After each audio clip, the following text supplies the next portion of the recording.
सरफराज भाई, मुमरा के अंदर चुनावी माहौल दिन ब दिन गर्माता जा रहा है। देखा जा रहा है कि 3 कैंडिडेट तो मजबूती से खड़े हो ही रहे थे, चौथे में आप भी खड़े हो गए, जो मुमरा वासी कभी सोच भी नहीं सकते थे कि एसडीपीआई के कोई भी कैंडिडेट खड़े होंगे।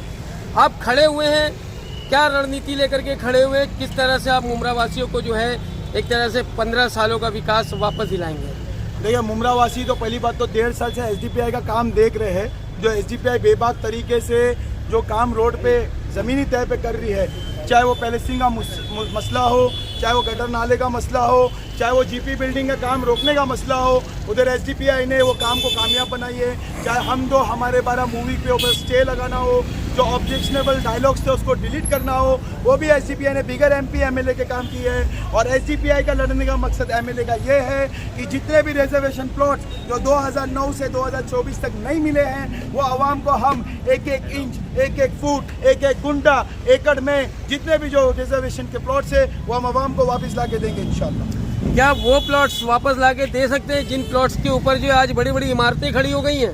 हमको मालूम है हमारा काम कैसा है, हमको मालूम है क्या करना है, हमारा डेवलपमेंट प्लान पूरा रेडी है। सिर्फ हम आवाम से ये अपील करते हैं कि बहुमत से हमको वहाँ पहुँचाओ जहाँ से कानून बनता है। अगर आप एक बार हमको वहाँ पहुँचा दीजिए तो हम आपको 6 महीने के अंदर हमारे काम दिखने में आएंगे। हम बड़े बोल से माफ़ करते, 6 महीने में दिखने आएंगे। और ये टोरेंट का भी जो मसला है, ठीक है, टोरेंट एक मसला नहीं है, चुनावी मसला।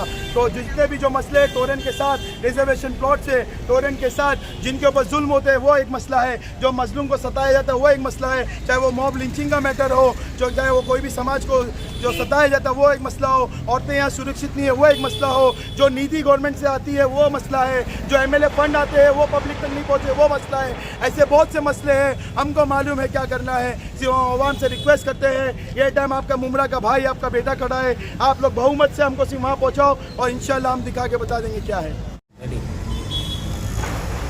आप देखेंगे बहुत से मसले हैं।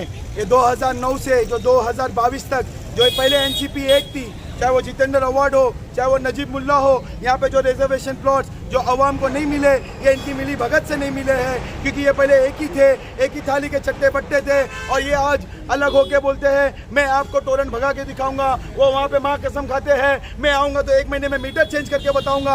आप बोलो यहाँ मीटर चेंज होने की बात हो रही है कि टोरेंट को चेंज होने की बात हो रही है?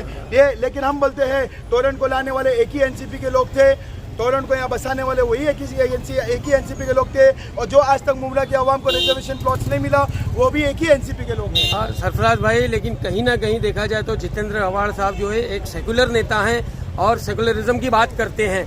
चाहे वो जो मनियार चाचा का केस है उस पर देख लीजिए, या रसूलुल्लाह सल्लल्लाहु अलैहि वसल्लम की शान में गुस्ताखी की बात हो, उसमें भी वो खड़े हुए। सर, उनको तो एक सेकुलर नेता का खिताब भी दिया गया है। सेक्युलर नेता किसको बोलते, पहले वो अवार्ड सबको समझना पड़ेगा। आप खाली मीडिया में बाइट्स बोल देंगे कि मैं ये हो गया वो गलत है, ऐसा नहीं बोलना चाहिए, तो क्या आप सेक्युलर नेता बन गए? सेक्युलर नेता ये होता है जो गलत चल रहा है वहाँ कोर्ट में जाके उसको सजा दिलाना चाहिए, ये सेक्युलर नेता होता है। जो चाचा का मसला था ट्रेन में, आप पहले वीडियो देखो, सबसे पहले एसडीपीआई वहाँ पे पहुँची, आप वो जो आईओ इंचार्ज थी उससे जो कलम लगाने की बात थी उनसे आप बात करो कि यहाँ पे पहले कौन पहुँचा। यहाँ पे हमारे एडवोकेट अदनान साहब है, ये कलम वहाँ पे ऐड करवाए पुलिस स्टेशन में, हमारे पास आज भी वीडियो है। ये तो नेक्स्ट डे पहुँचे, ये क्रेडिट चोर है, ये हमेशा चोरी करते हुए आए हैं। और यहाँ जो सेक्युलर की बात करते हैं तो क्यों बीजेपी को 2014 में महाराष्ट्र में लाए, क्यों नागालैंड में 2 सीट पे सपोर्ट किए, ये काय के सेक्युलर, क्यों ये 3 तलाक का बिल पास हो रहा था ये क्यों वहाँ से गायब हो गए? ये सिर्फ ढोंगी ये लोग हैं। और जो रामगिरी महाराज की बात है तो वो एकनाथ शिंदे जी बोलते हैं इनको कोई हाथ नहीं लगा सकेगा।